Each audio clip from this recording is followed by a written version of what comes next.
Aaron Rodgers and his future with the Packers. Now, if you thought that that was just some one-day flash in the pan, if you thought Thursday was just kind of a one-off before the draft, maybe some weird, quirky play story that pops up then goes away, then you missed out on that. You were wrong. Way, way wrong. That was not a one-off. That did not come out of nowhere. That did not just pop up out of nowhere. That story right there was more than a year in the making, and it's not going away anytime soon. Speaking of the aforementioned Charles Robinson, early Saturday morning, he dropped another bombshell regarding Aaron Rodgers and that situation with Green Bay. And I quote, "The reigning league MVP remains adamant that he will not return to the team under the current stewardship of general manager Brian Gutekunst," a source in Rodgers' camp said. End quote. So, to quote one of the all-time great Olympians and one of the all-time worst singers, uh-oh! In other words, to the O. Uh-oh. And from a Packer perspective, it only gets worse because that wasn't even the full sentence. I mean, you could have just dropped that clause and then called it a day, but here comes the rest of the sentence, and this shows just how pissed Aaron really is. Quote, "And that he's willing to weigh hardline options at his disposal, from refusing to show up for off-season activities to holding out a training camp and possibly retirement," end quote. So maybe it's posturing, or maybe he hates the GM that much. In other words, no one is saying it, either on or off the record, but it sure as hell sounds like it's either me or it's him. And if that's the case, how the hell are you going to take the GM over the MVP of the league? Like, I'm trying to think of something more asinine than that, but nothing is coming to mind.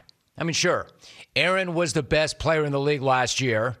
He's one of the best players ever. But Goots is the greatest executive in the history of the world. I mean, there is some Crumbs, Kraus type of bullcrap in that, right? You know, that whole players don't win championships, organizations do. I mean, sure, players are important, but not nearly as important as the guy who helps pick them and then pisses them off. That's the dude who is most responsible for the Lombardi, not the guy under center. Like, I'd ask how the hell the Packers even ever got to this point. But I already know the answer. They value their GM more than they do their MVP Hall of Fame quarterback. That's how they got to this point. And what point is that? The Hall of Fame QB hates that same GM so much, he's thinking about retiring just after winning the MVP award rather than show up and work with this dude in the same building if reports are true. I mean, if that really is the situation, there is absolutely nothing about that is good for the Packers. Unless, of course, the Packers really do want to see what they get in Jordan Love. Like, you wanted that guy. You traded up to get that guy. You pissed off your franchise quarterback in the process of getting that guy. So why don't you go ahead and play him? And yet at the same time, the Packers would have you believe that they can't fathom life without Aaron Rodgers. Matt LaFleur was the latest one to say that. Which one is it? You can't imagine life without Aaron Rodgers, or you can't wait to find out what life is like without the guy. Because you're telling me one thing, but your actions represent just the opposite. But throughout this, one of the things that keeps coming up is we haven't heard from the guy himself. We haven't heard from Aaron Rodgers in talking about these reports. And yet there he was with a chance to address them Saturday when he was at the Kentucky Derby. Rodgers and Mike Tirico bump into each other at Churchill Downs, and while he did not want to go on camera, this is how Tirico characterized that conversation. All right, so Aaron did not speak for the record, but there is confirmation right there of the issue. There is, quote, a fissure. There is a chasm between management and the reigning NFL MVP, end of quote. So how big is that gap between both sides? hard to know at the moment, right? It's not as if words like fissure and chasm provide any clarity. But me being the ultimate wordsmith that I am, I can remind you there is a difference between a fissure and a chasm. Like, is this more of a cleft or a gorge or a canyon or even an abyss? Why don't you let me use some words that we can all understand to accurately describe the situation? Completely jacked up.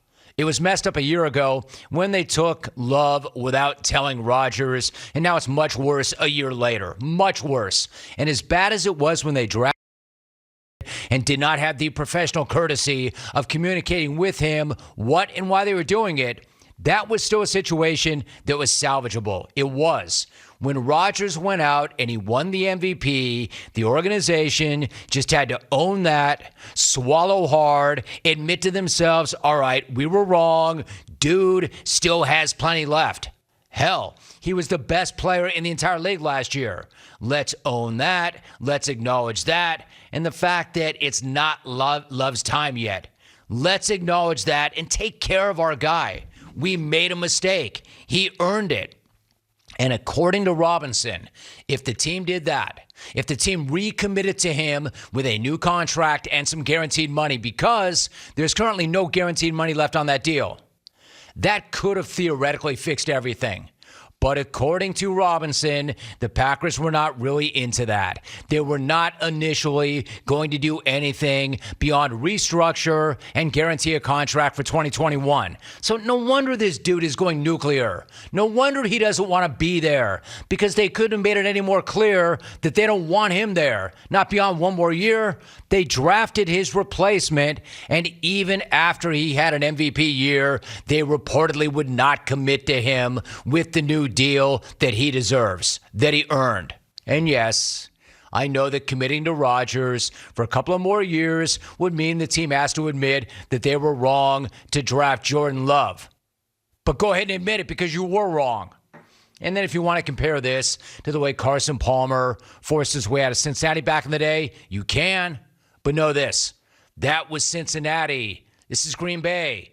Green freaking Bay. The old Bengals had a history of screwing things up. That's why Carson wanted out. He was right to want out. He played for the Bengals. I mean, for who? For what? This is different. This is the Packers we're talking about. The gold standard. One of the Tiffany franchises. Not just in the NFL, but all of sports. You cannot be serious with this. You cannot screw this up any worse. You have Aaron Rodgers, the league MVP. He took you to back-to-back NFC championship games. You're going to treat this guy like this? Again, Jordan Love has not thrown a pass in an NFL game, yet you're willing to burn a bridge with one of your best players ever for that. You cannot be serious. You cannot be serious. So what happens now? What's next? As Robinson reports, Packers team president Mark Murphy knows about Aaron's feelings about the GM and, quote, the ball is in Mark's court, according to the source. Ask me, this is Tom Brady all over again in New England. Yes, Brady was free to go where he wanted. Yes, Rodgers is still under contract. But if Rodgers really does hate Goons enough to retire, then he does have a hammer. So, do what Tampa Bay did for Brady. In other words, do the right thing.